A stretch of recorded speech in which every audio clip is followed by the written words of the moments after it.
어제 광주 동구 이제 금남로에서 두 진영이 나누어 가지고요. 한쪽에서는 이제 탄핵 반대하는 이제 보수 단체와 또 한쪽에서는 탄핵을 이제 찬성하는 진보 단체들이 이렇게 모여서 집회를 열었어요.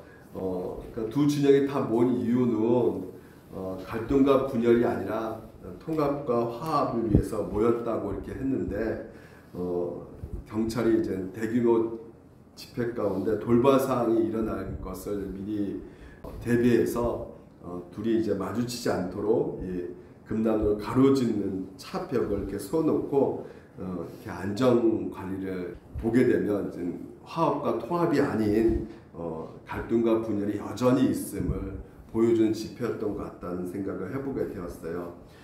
제가 여러분에게 뭐 정치적인 어떤 얘기를 구체적으로 뭐 하라고 하는 것은 아니고요. 우리가 정치라는 것을 생각해 볼 때 저도 이제 그런 생각을 많이 들었거든요. 한편으로 이 땅에 살아가면서 대한민국 시민이지 않습니까? 그렇기 때문에 정치 참여하는 게 어떻게 보면 우리의 의무이기도 하고 책임이기도 하지만요. 되게 중요한 거기도 하지만 주변의 사람들이나 저 자신만 봐도요. 되게 쉽게 이 정치적 어떤 가치관에 흔들릴 때가 굉장히 많이 있음을 보게 됩니다. 그러니까 어떻게 보면 진보 보수 그게 나한테 너무나 중요하게 여겨져 가지고요. 하나님을 따르는 내가 평소 더 중요하다고 생각하는 것들을 생각하지 못하게 만들어버리는 일들이 일어난다는 것이죠. 보통 우리가 악이 실제로 존재하지 않습니까? 그렇죠. 이 세상에 뭔가 정의롭지 않는 모습들을 우리가 많이 보잖아요. 근데 이거를 뭔가 이제 정치적인 어떤 측면에서 살펴보면 내가 어떤 정치적인 진영에 있든 간에 그 진영에 있는 사람들은요. 서로의 어떤 진영, 상대방의 진영에 실제 악이 있다는 것을 이제 보게 되는 것이죠. 그러니까 물론 내 쪽에 악도 있지만 그것은 일단 모르겠고, 예? 더 중요한 것은 그 내 정치적 가치관 안에서 내가 있는 진영에서 상대방의 그 악을 봤을 때 거기에 이제는 내 마음이 이제 사로잡히게 되는 것이죠. 그러니까 그 악을 바라보면서 이 마음의 이 정감이 이제 불타오르게 되는 것이에요. 그래서 어떤 면에서 우리가 이 공의로운 하나님의 성품을 닮았기 때문에 그럴 수도 있다 하지만요. 사실 그것에 휩쓸려 가지고 내 마음이 정말 하나님을 향해서 바르게 걷지 못하도록 이렇게 막는 그런 실수를 우리가 할 수가 있다는 것이죠. 하나님의 마음이 이렇게 떨어져 있는 것이에요. 근데 우리는 우리 생각 가운데 어떻게 보면 이런 거예요. 내가 있는 어떤 정치적 색깔들, 가치관들 있지 않습니까? 근데 그런 것이요. 보시면 이 반주의 재앙에 이 절대 반지 있지 않습니까? 이 영화를 보게 되면 이 절대 반지라는 것을 끼게 되면요. 엄청난 힘을 주거든요. 엄청난 그 능력을 줍니다. 이 절대 반지를 끼게 되면. 근데 이 낀 동시에 어떤 일이 벌어지냐면 타락해 버려요. 그러니까 저는 약간 이 정치 이념과 어떤 그 정의감이 이게 결합했을 때, 그러니까 정치 이념이 모든 게 다 나쁜 건 아니지만 이게 결합했을 때 쉽게 우리가 이 절대 반지처럼 돼가지고요. 내가 속한 그쪽에는 문제들이 적게 보이고요. 상대방에 대한 어떤 문제들은 더 크게 보여서 정의의 칼을 휘두르고 있다는 그 생각 가운데 자기 만족감에 사로잡힐 때가 있게 되거든요. 그러니까 어떻게 보면 마음이 휩쓸려 가게 되는 것이죠. 하나님의 말씀이 분명하게 있음에도 불구하고 그것은 생각하지 않고 이 이념 가운데 묻혀 있게 되는 상황 가운데 있게 되는 것이죠. 교회사적으로 보게 되면 17세기 역사를 보게 되면요. 이 종교개혁이 끝난 이후로도요. 보게 되면 개신교 안에서 여러 가지 갈등이 늘 많이 벌어졌어요. 그러니까 로마 카톨릭과 개신교의 그 종교 전쟁도 있었지만요. 이 개신교 안에서도 서로 어떤 자신들만의 교파가 강조하고 있는 굉장히 명문들이 있는 것들로 서로 주장하거든요. 어떻게 보면 정당하고 옳아요. 그들이 주장한 명문은요. 근데 서로가 상대방을 약점과 그 연약함, 그것을 비판하면서 서로 싸우는 것을 보게 된다는 것이죠. 근데 싸움으로 끝나는 것이 아니라 또 전쟁을 일으킨다는 거예요. 근데 그 신교 사람들이 어떤 사람이냐? 신앙이 굉장히 좋은 사람들이었단 말이죠. 청교도 들어보셨죠? 이 옳고 정의감에 의해서 상대방을 정죄하고 비판하는 그 모습 가운데 하나님께서 진정으로 원하는 그 마음은 과연 어디에 있을까라는 생각을 하지 못한 채 자기가 갖고 있는 어떤 신념, 이념, 가치관이 맞다고 생각해서 행동하는 경우가 우리 가운데 많이 있다는 것이에요. 그래서 내 마음을 바르게 지키고 정말 주님께서 원하신 그 참된 그리스도인들의 갖고 있는 생각, 가치관이 무엇일까? 여러분, 그리스도의 이념은 무엇일까요? 정말 우리가 가져야 될 어떤 사상체계가 무엇일까요? 그 사상체계의 가장 근본적인 뿌리를 무엇에 두어야 되는 것일까? 보수일까요? 진보일까요? 성경 그것을 말하고 있지 않습니다. 오늘 여러분 우리가 요한일서를 통해서 하나님이 우리 가운데 말씀하고자 하는 이 사상체계의 근본적인 그 뿌리에 무엇을 두어야 될 것인지를 우리가 한번 살펴보기를 원합니다. 먼저 그리스도의 참된 표지가 무엇이어야 되는 것인가? 그것을 살펴볼 것이고요. 또한 그리스도의 참된 모습은 어떻게 해야 가능한 것인가? 그 답은 나왔어요. 오늘 제목이죠. 형제 사랑입니다. 우리가 지금까지 요한일서 우리가 살펴보았잖아요. 요한일서 내용이 그렇지 않습니까? 죄를 지어서는 안 된다는 것이죠. 우리가 죄를 범할지라도 하나님 아버지 앞에 나아가서 자백하며 하나님께서는 우리를 용서해 주신다는 것이에요. 그래서 하나님과 관계가 교제가 끊이지 않게 되는 것이죠. 그런데요, 우리 신앙생활 가운데 이 하나님과의 교제, 코이노니아, 그 코이노니아도 중요하지만 성도 간의 이 코이노니아, 사귐도 중요하다는 것이죠. 근데 계속해서 우리가 죄를 짓는 삶을 살아가면요, 우리의 그 주장 가운데 난 하나님을 믿고 있어, 하나님을 사랑해, 하나님을 하고 나 예배드리고 있는데 이것에 대해서 우리는 거짓말을 말할 수밖에 없게 된다는 것이에요. 여러분, 4년 전에 우리가 정한 이 사건 아시죠? 양부모의 학대로 말미암아 20개월 된 이 영아가 숨진 사건이에요. 근데 그 양부모가 누구였냐면 목사 자제분들이었어요. 세상에 예배드리고 또 집에 와서 어떻게 합니까? 학대를 한단 말이에요, 자녀를. 그러니까 여러분, 그리스도인들은 그렇게 살 수가 없다는 것입니다. 물론 우리가 죄를 완벽하게 짓지 않을 수는 없는 것이죠. 우리가 죄를 짓지만요, 그 죄를 자백하여 하나님과 교제가 계속해서 이어질 수가 있기에 사도 요한은 빛에 거하는 사람들은 우리가 지난 시간에 살펴보았던 것처럼 하나님을 안다는 것은 순종하는 것이다 라고 말씀을 드렸던 것이에요. 그래서 계속해서 오늘도 우리 신앙을 점검해 봐야 된다는 것이죠. 내가 그리스도인으로 살아가는 삶이 무엇인가? 우리 이 말씀이라는 거울을 비춰가지고 우리 자신을 계속해서 봐야 된다는 것이에요. 또 오늘 한 가지는 무엇이냐? 정말 우리가 빛에 거하는 사람, 내가 그리스도인의 삶이라면 그 표지가 뭘로 나타날 수밖에 없느냐? 바로 형제 사랑이라는 것이에요. 우리가 7절 하지만 같이 한번 읽어볼까요? 시작! 사랑하는 자들아, 내가 새 계명을 너에게 쓰는 것이 아니라 너희가 처음부터 가진 옛 계명이니 이 옛 계명은 너희가 들은 바 말씀이거니와. 자, 보시면 새 계명을 너에게 쓰는 것이 아니라 처음부터 가진 옛 계명이니 이렇게 말하고 있어요. 그러면 옛 계명, 형제의 그 사랑의 계명이 옛 계명이냐 새 계명이냐? 근데 뭐라고 말하고 있습니까? 보면 형제의 사랑은 어디에 있어요? 옛 계명에도 구약에도 있단 말이죠.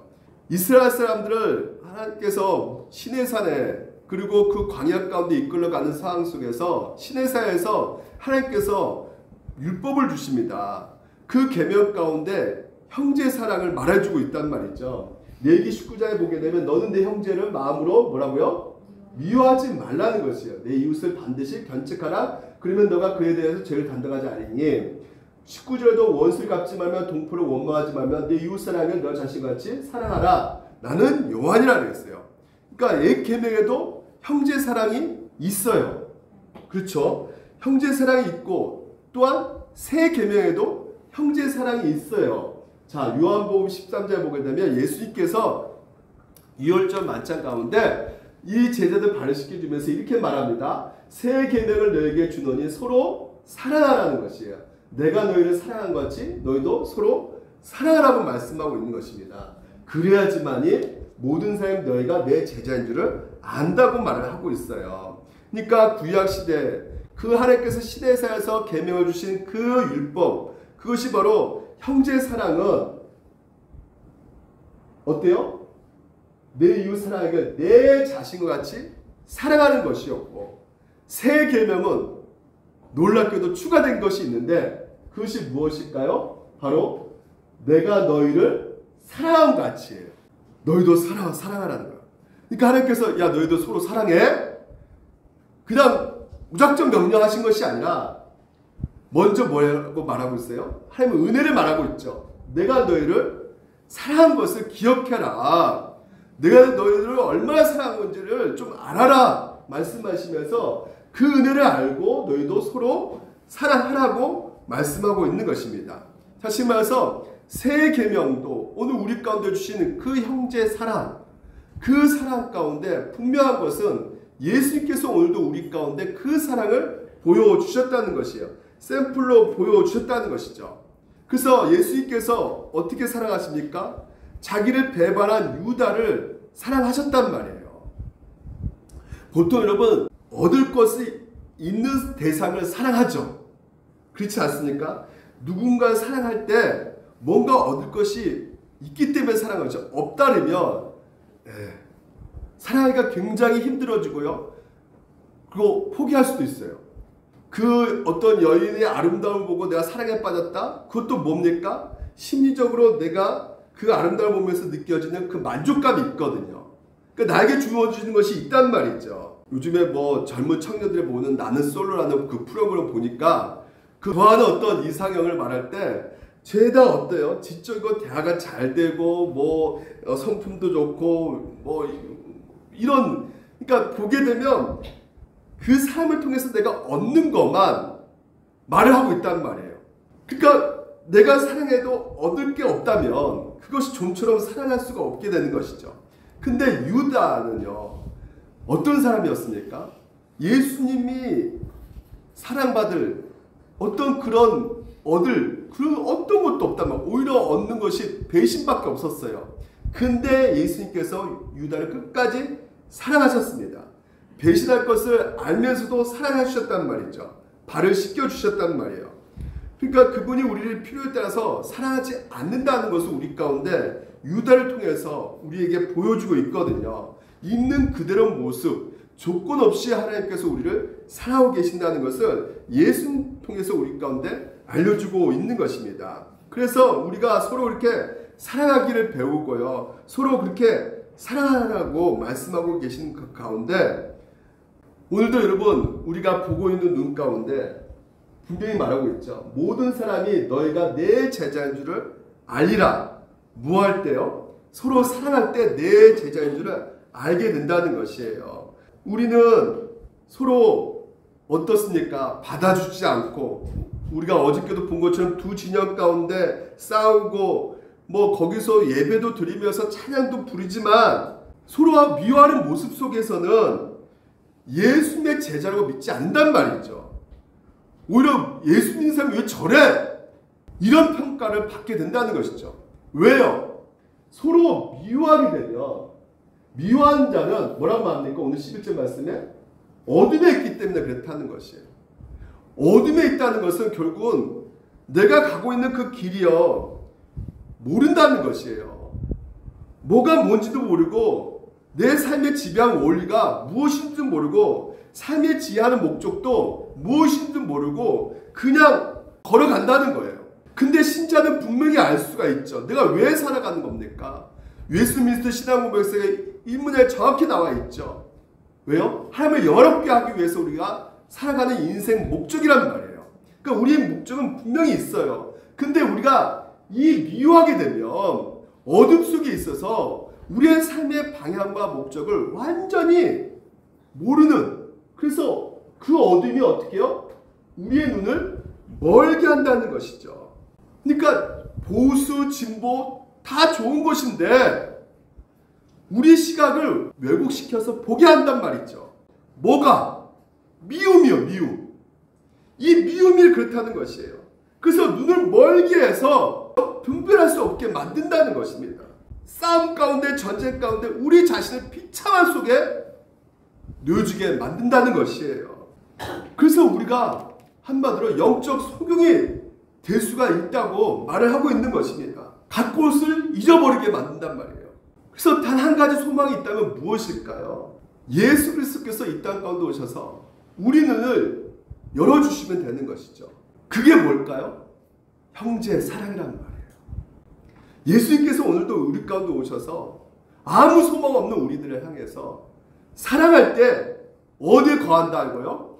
빛에 거한다는 것입니다. 그래서 이렇게 말하고 있어요. 그의 형제를 사랑하는 자는 빛 가운데 거하여 자기 속에 꺼리낌이 없으나, 여기서 꺼리낌, 헬러로 스캔달론이라 해가지고요, 스캔들온입니다. 그러니까 실족하게 하는 일이라는 것이에요. 오늘 이것을 제대로 해석하면 이렇게 됩니다. 형제를 사랑함으로 빛 가운데 거하는 자에게는 자신을 넘어지게 하는 요소들이 없을 것이다 라고 말을 하고 있는 것이에요. 보통 우리가 넘어질 때 우리는 누굴 탓합니까? 상대방을 탓하죠. 너 때문에 넘어지고 있어. 근데 오늘 이 본문은 뭐라고 말하고 있냐면 자기 자신이 넘어진다는 것이에요. 자기 자신 때문에. 왜요? 왜 넘어집니까? 미워하기 때문에 넘어지는 거예요. 목사님 이거 들어봐도 뻔한 것 같습니다. 저는 나 중심적으로 살고 있기 때문에 누굴 사랑하고 누굴 이렇게 에너지 쏟을 그 시간도 없고요. 누굴 이렇게 위해가지고 나를 손해보고 이런 것들 못해요. 그런 생각도 갖고 계신 분이 계실 거예요. 근데 성경에서는 우리 보고 완벽하라고 말씀하고 있지 않습니다. 우리 연약함도 알고 계셔요. 중요한 것은 뭐냐면 다른 상대방이 여러분의 세계관을 볼 때, 여러분의 행동을 볼 때, 내가 믿고 알고 있는 세계관이 완전히 다른 수도 있겠구나, 잘못될 수도 있겠구나, 오히려 저 상대방이 갖고 있는 그 가치관과 세계관이 맞을 수도 있겠구나라는 것을 바란다는 것이죠. 그 예로 제가 아는 그 목사님의 예를 들면요, 제가 아는 목사님 중에 저보다 나이가 어린 목사님인데 굉장히 제가 존경하는 목사님이에요. 네, 그분도 이제 서울에서 오신 분인데 설교는 탁월하게 언변이 좋으신 분은 아니지만 정말 한 생명을 아주 자기 양떼처럼 신실하게 말씀의 양식을 자기가 직접 연구해서 고민해서 잘 먹이는 아주 좋은 목사님이죠. 정말 헌신적인 목사님이세요. 근데 이 목사님이 여기 와서 이제는 그 어려운 교회, 다시 말해서 청년으로 굉장히 부흥이 됐던 교회인데 이 목사님이 그 실수로 해서 이제는 그 청년들이 다 빠져나가 가지고요, 몇 명밖에 안 남은 그 교회 부임에 들어가서요, 열심히 그 청년들을 사역했단 말이죠. 그래서 오늘도 청년들이 조금씩 모여졌는데 세상에 어떤 일이 발생됐냐면 그 리더 중에 한 청년에게 엄청난 배신을 당해요. 그래서 그 사모도 그렇고 주변 사람들이 굉장히 걱정을 많이 했죠. 너무나 큰 배신을 당했기 때문에. 근데 그 와중에서도 이 목사님은 하나님을 신뢰하면서 그 모든 과정들을 잘 이겨내가고 있는데, 그 교회 예수님을 잘 믿지 않는 그냥 왔다 갔다 하는 그 청년이 한 명 있었나 봐요. 하나님이 계신지 안 계신지 나는 모르겠고 그냥 나옵니다 하는 청년이 있어요. 근데 그 청년이 그 목사님을 보고 나서요, 고민에 빠진 거예요.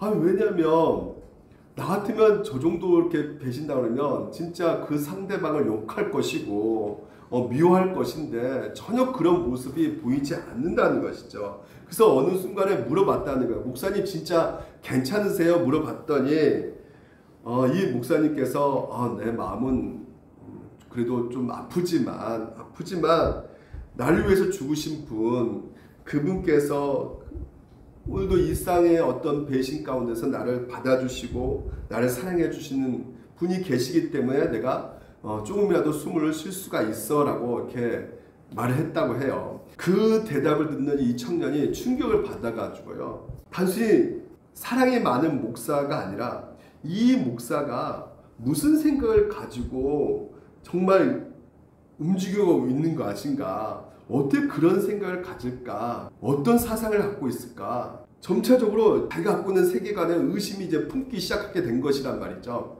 그러니까 자기가 갖고 있는 세계관은 어떤 세계관인데요? 자기 세계관 양육강식이란 말이죠. 그러니까 자신이 가진 세계관은 더 높은 곳에 이르게 되면 안정될 것이고, 또한 내가 명예로운 자리에 이르면 괜찮아질 것이고, 이런 힘이 있어질 것이라는 생각 가운데 살아왔는데, 힘이 있어야지만이 살만한 세상이다라고 그런 세계관을 가지고 살아왔는데, 막상 목사님의 그 모습을 보고 이런 고백을 하게 되었다는 것이에요. 이 목사님은 자기가 말하고 있는 것을 진짜 믿고 있는 것 같다라는 거예요. 그러니까 자기가 말하고 있는 것을 진짜 믿고 있다는 것을 보았을 때, 예수 그리스도가 진짜 신이라면, 예수 그리스도가 진짜 하나님의 모든 것을 통치하고 계신다는 것이라면, 예수 그리스도가 정말 죄를 위해서 십자가를 죽으신 것을 진짜 맞다면 내가 갖고 있는 그 모든 것이 위험할 수가 있겠구나. 그러니까 자기 세계관이 점차 무너지는 것을 봤다는 것이에요.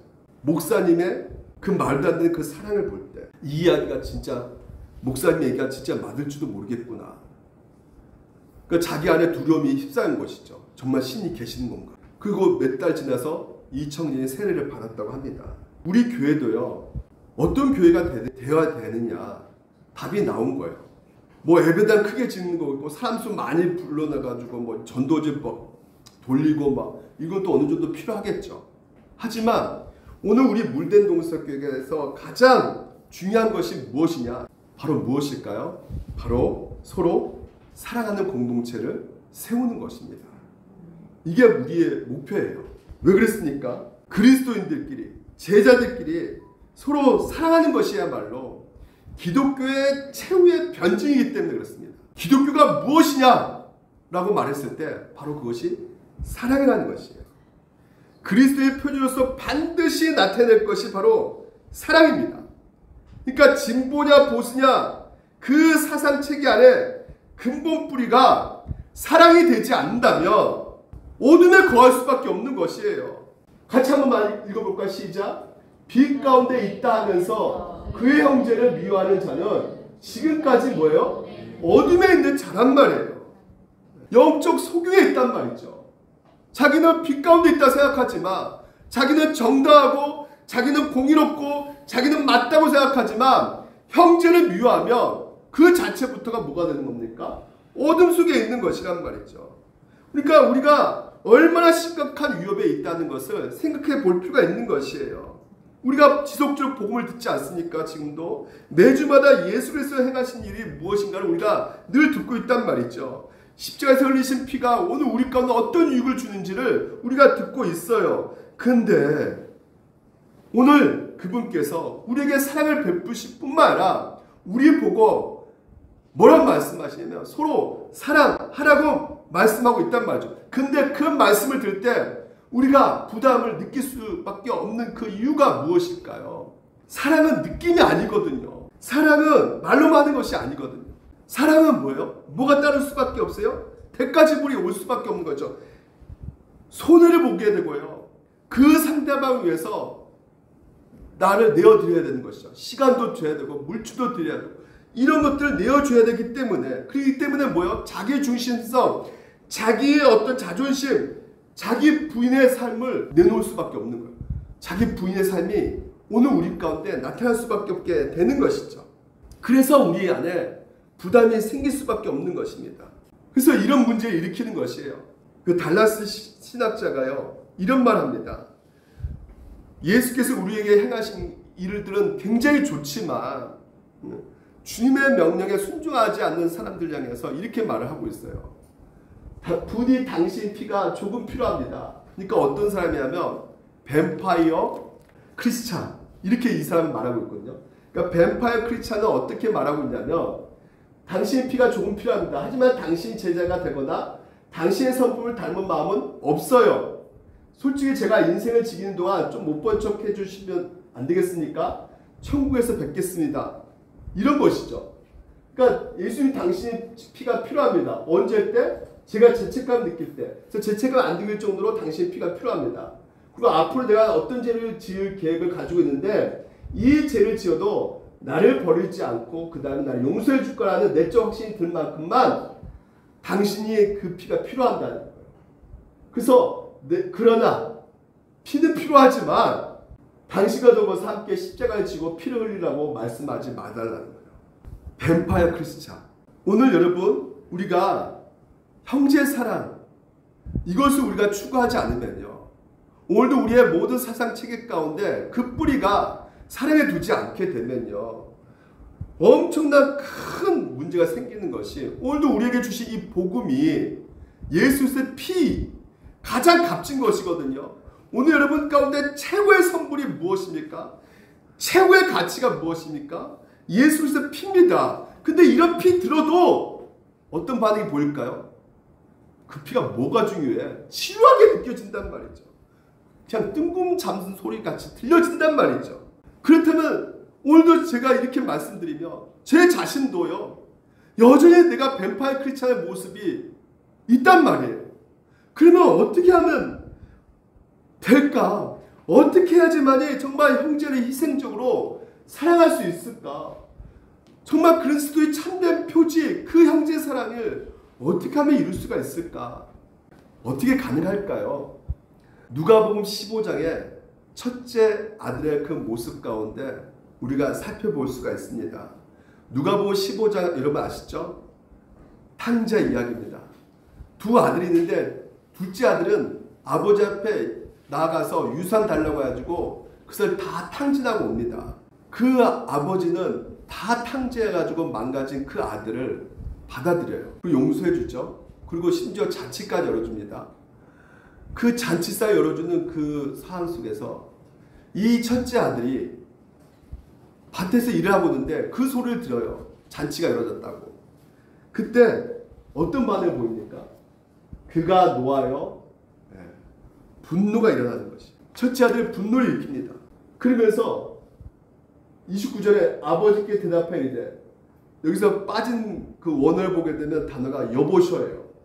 여보셔 내가 여러 해 아버지의 성경 명을 어김이 없거늘 내게는 염소새끼라도 주어 나와 내 벗을 지게 하시니 없더니 너무너무 화가 난 것이 무엇이냐면 이 말아먹은 그 둘째 아들에게는 그 재산 다 탕자한 그 아들에게는 잔치 열어주는데 나는 재산을 지켰다는 거예요. 하나님 아버지 명령을 거절한 그 아들은 다 잃고 와서 저렇게 뻐젓이 있는데 잔치를 넣어주고 나는 아버지 명령을 지켰는데 내가 진짜 칭찬받아야 되고 내가 잔치를 누려야 되지 않습니까? 오늘 여러분 우리가요 첫째 아들 같은 마음을 가질 수가 있단 말이죠. 우리가 기독교인이라면서도 그런 식으로 생각한단 말이죠. 내가 착한 일 했어요. 그러니까 나 착한 일 했으니까 저 인간은 나쁜 일을 했단 말이죠. 그러니까 나는 천국 가는 것이고 저 인간은 나쁜 일 했으니까 지옥 가야 돼. 이런 생각을 한단 말이죠. 나는 봉사를 많이 했거든요. 근데 저 인간은 교회 와서도 봉사 하자면 도망가 버리고 그러니까 내가 더 은혜를 받아야 되는 것이고 저 인간은 은혜를 덜 받는 게 맞는 거 아니겠습니까? 이런 것이 우리 신앙 체계 가운데 계속 작동되어 된단 말이에요. 오늘 여러분 예배자에 나왔잖아요. 예배 드리고 있는데 예배 안 나온 저 인간 하나님께서 나는 은혜 주시지만 저 인간은 그래도 하나님께서 뭔가를 벌을 내려야 되는 거 아니겠습니까? 나는 의로운 행동을 했는데 이것을 뭐라고 우리가 말할 수 있냐면 도덕적 성취 자아상이라는 이름을 붙일 수가 있어요. 내가 훌륭하다는 거죠. 내가 존경받을 만한 행동을 했다는 것입니다. 그러니까 여러분도 자기 자신에 대해서 자랑스럽게 여기는 부분들이 있죠. 어저께 착한 일 한다면 여러분 굉장히 뿌듯하잖아요. 저도 어저께 뭔가 좀 좋은 일을 했거든요. 굉장히 뿌듯한, 내가 착한 일 한 거에 대해 자랑스럽게 생각하는 것들이 있어요. 근데 그런 것들이 결코 나쁘지는 않죠. 하지만 중요한 것은 무엇이냐면요, 이 도덕적 성취의 그 자아상으로 가득 차면, 오늘 그 가득 찬 사람이 누구냐면 첫째 아들이거든요. 첫째 아들이 나타나는 그 모습이 어떤 모습이냐면 상대방을 정죄하고 비교한단 말이에요. 이게 바로 오늘 우리가 살아가는 이 세상의 문제인 것입니다. 바리새인들이 첫째 아들들이거든요.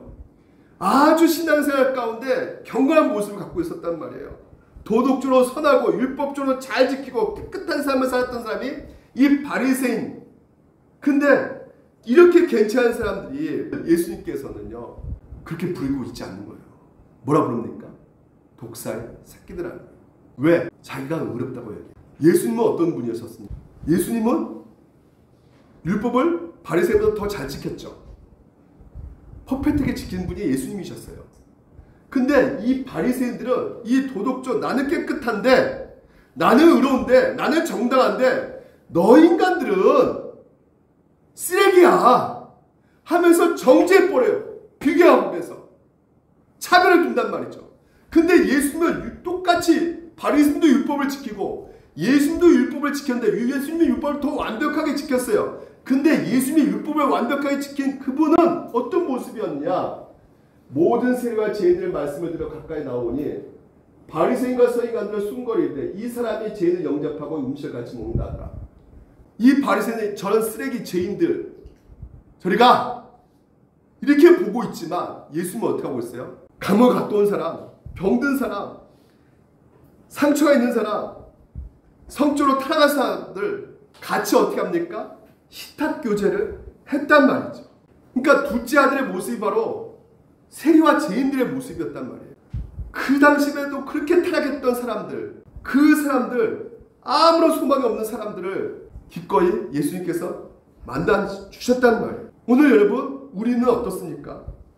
우리도 우리가 자신 스스로가 의롭다 여기면 어떤 모습이 나올까요? 자동적으로 많은 사람들을 향해서 우리가 깔보기 시작하는 그런 마음들이 나올 수가 있단 말이죠.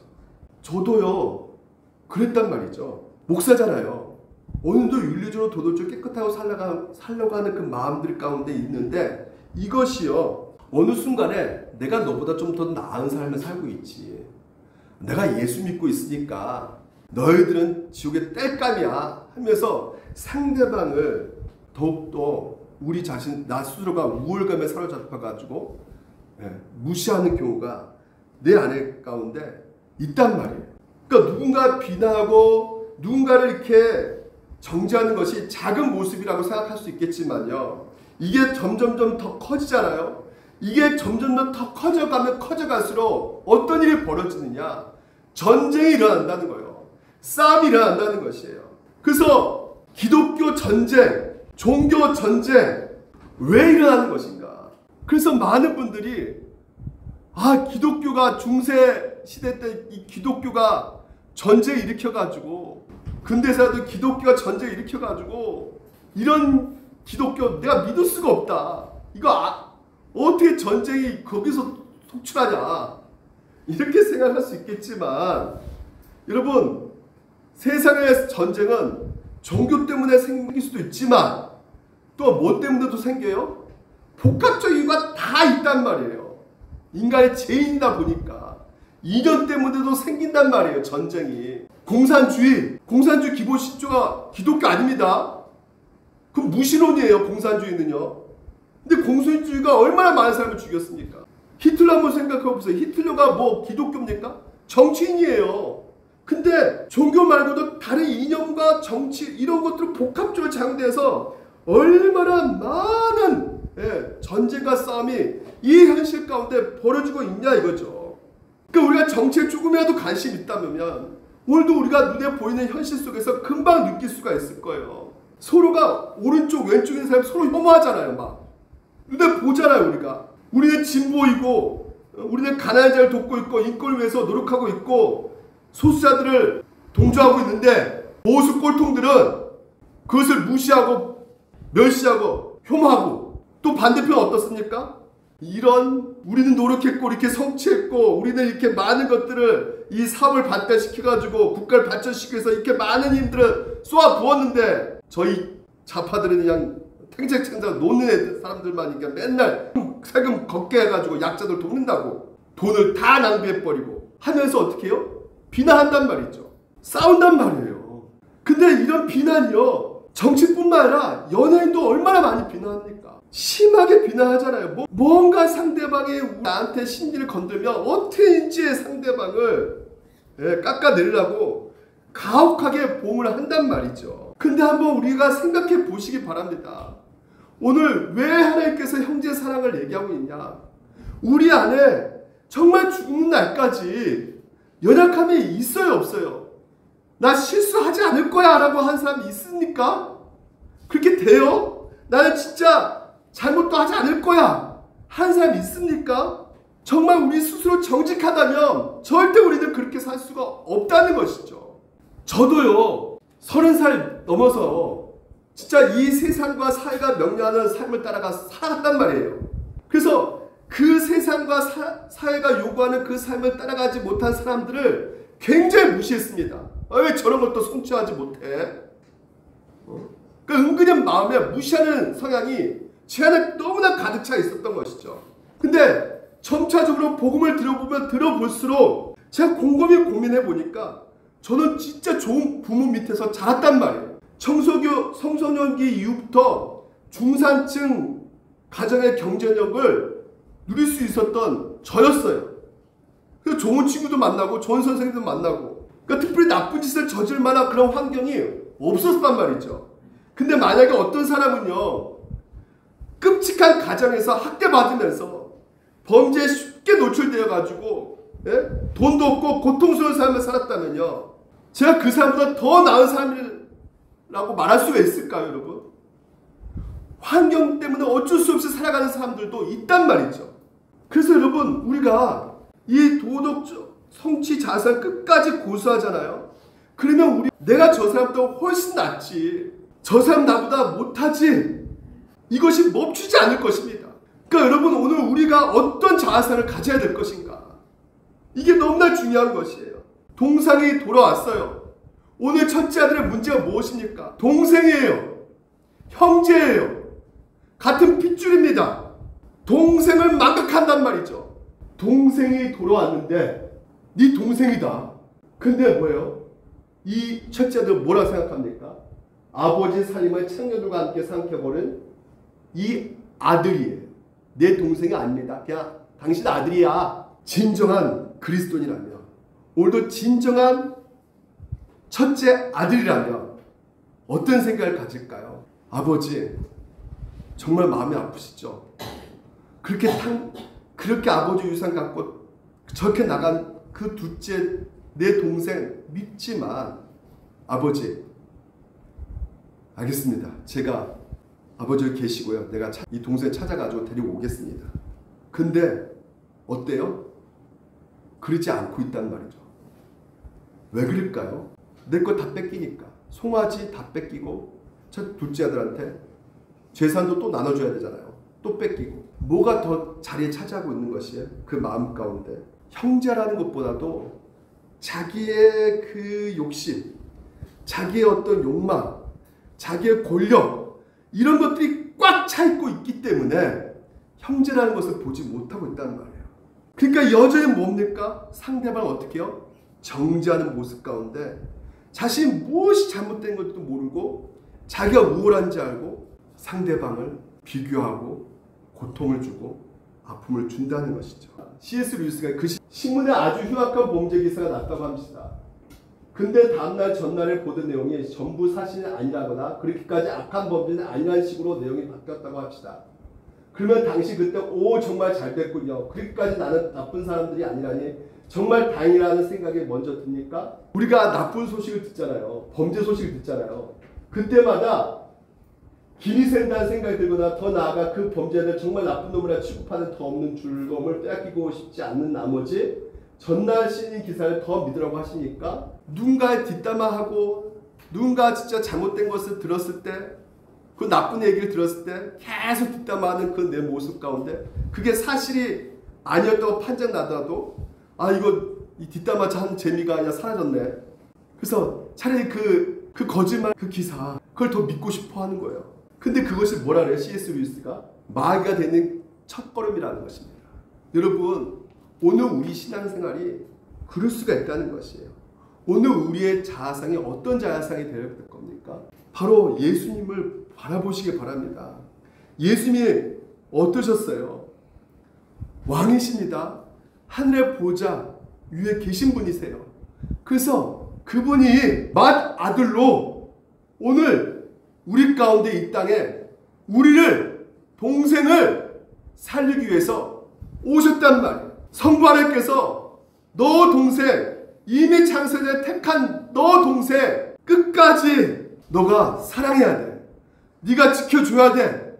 너가 함께 있어줘야 돼. 그래서 거룩하게 하신 이와 거룩하게 함을 입은 자들이 다 한 군원에서 난 자라. 그러므로 오늘 우리와 같이 형제라 부르시기를 예수님께서 부끄러워하지 않으셨다는 것이에요. 여러분, 결국은 여러분 기독교에서 성경에서 뭐라고 말하느냐 정리합니다. 우리 모두는 죄인이라고 말하고 있어요. 강력 범죄를 저지른 사람도 죄인이지만 그런 마음들이 오늘도 우리 가운데 똑같이 있단 말이죠. 그렇기 때문에 모두가 뭐가 필요하느냐? 모두가 죄인이기 때문에 구원이 필요하단 말이에요. 둘째 탕자 그 아들이 바로 우리란 말이죠. 그래서 진정한 첫째 아들 예수 그리스도께서 오셔야지만이 오늘 우리를 조건 없이 받아주시게 된단 말이에요. 왜? 첫째 아들이 오늘도 어떻게 하셨습니까? 우리 대신해서 내가 계속 죄를 지었음에도 불구하고 하나님을 오늘 우리를 버리지 않게끔 하기 위해서 대신 어떻게 했습니까? 십자가에서 버림을 받으셨기 때문에 그 놀라운 희생, 이 희생 이게 바로 은혜의 자아상이에요. 따라합시다. 은혜의 자아상. 오늘 여러분 우리가 자격이 있고 뭔가 뛰어난 어떤 실력이 있어서 하나님께서 오늘 우리를 위해서 십자가를 죽으신 것이 아니에요. 우리가 쌓고 있는 도덕적 성취 자아상이 무너져야 되는데 그 무너지는 유일한 방법은 예수님께서 우리 가운데 행하신 그 놀라운 사랑, 그 사랑을 알았을 때 나가 뭐길래 나도 똑같이 죄인인데 나도 자격이 없는데 그런 나를 사랑해 주신 그 예수님의 그 사랑, 그 사랑을 알았을 때 어떻게 할 수 있어요? 우리의 삶은 올바른 삶을 살아가는 것이고요. 다른 사람은 어떻게 합니까? 비교하지 않고요. 정죄하지 않게 되는 것입니다. 오늘 여러분 우리가 그런 삶을 하나님께서는 살 수 있다고 말하고 계십니다. 예수 그리스도 믿는 것이요. 우리에게 첫째 아들 예수 그리스도가 행하신 것으로 우리 인생 가운데 타락한 동생 우리들에게 진정한 가치와 소망이 무엇인가를 알려주고 계신다는 것이죠. 예수님이 희생했다는 거예요. 우리를 위해서 다 쏟으셨다는 것이죠. 다 버리셨다는 거예요. 심지어 우리를 그 놀라운 특권을 주기 위해서 하늘의 우주적인 놀라운 특권을 오늘 첫째 아들은 어떻습니까? 바리새인 같은 첫째 아들은 자기 특권을 뺏기니까 열받은 거예요. 하지만 예수님은 어떠셨습니까? 그 모든 자기가 누릴 수 있는 특권을 다 어떻게 해요? 상속받을 고난을 우리 가운데 예수 믿는 사람한테 다 같이 가지게끔 하셨단 말이에요. 그래서 오늘 여러분이 받고 있는 이 놀라운 사랑, 이 사랑이요. 결국 보십시오. 그가 노하여 들어가고자 하지 아니하거늘 아버지가 나와서 계속해서 말씀하고 계시는 거예요. 우리들 가운데. 이 고난다는 것은 계속해서 고난다는 거예요. 아들아, 너가 얼마나 큰 사랑 받고 있는지. 너는 항상 나와 함께 있고 모든 것이 다 너 거야. 그러니 오늘도 너희 것을 기꺼이 형제 사랑하는 데 있어서 주라는 것이에요. 줄 수 있다. 너는 줄 수 있다. 왜? 내 사랑을 받고 있기 때문에. 그 사랑을 받고 있는 자, 그 사랑을 알고 있는 자는 기꺼이 그 어둠 속에서 나와 빛으로 달려가게 될 것입니다. 오늘도 여러분 빛으로 달려갑시다. 형제 사랑, 그것이 바로 그리스도의 표지예요. 그 표지를 오늘도 우리 가운데 말씀을 통해서 계속해서 여러분에게 알려주고 계십니다. 기도하겠습니다.